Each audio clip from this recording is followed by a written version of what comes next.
Ngaleliya sonto bazalwane ngikhulume kakhulu ngokuthi uma uthenga umbhede mase bewuletha baqale kufakwe ibase bese uyabuza ukuthi ngizolala kanjani kule base bese kuthiwa cha ungakhathazeki uyeza umatransi ngoba uma ufaka umbhede uqala ngebase bese kugcinwa ngomatransi.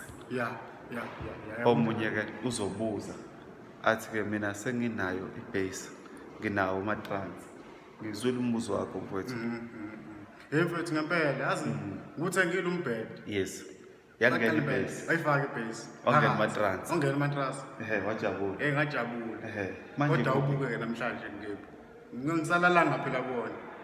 Indaba. Shift. Nayo ke indaba ungangena ibase ungena matransi ube nawo umbhede bese ungena night shift. Ngizothi wena ke mntaka baba ungakhathazeki. Shift isazoshintsha.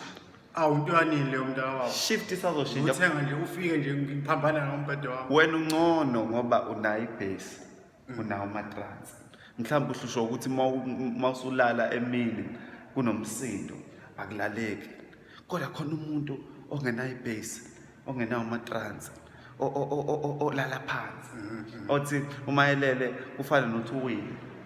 Umuntu othi uma evuka ungasho ukuthi good morning uthi ngathi sorry. Ngoba engathi uwile. Umuntu oyena ovuka ngempela. Umuntu ovuka evukile.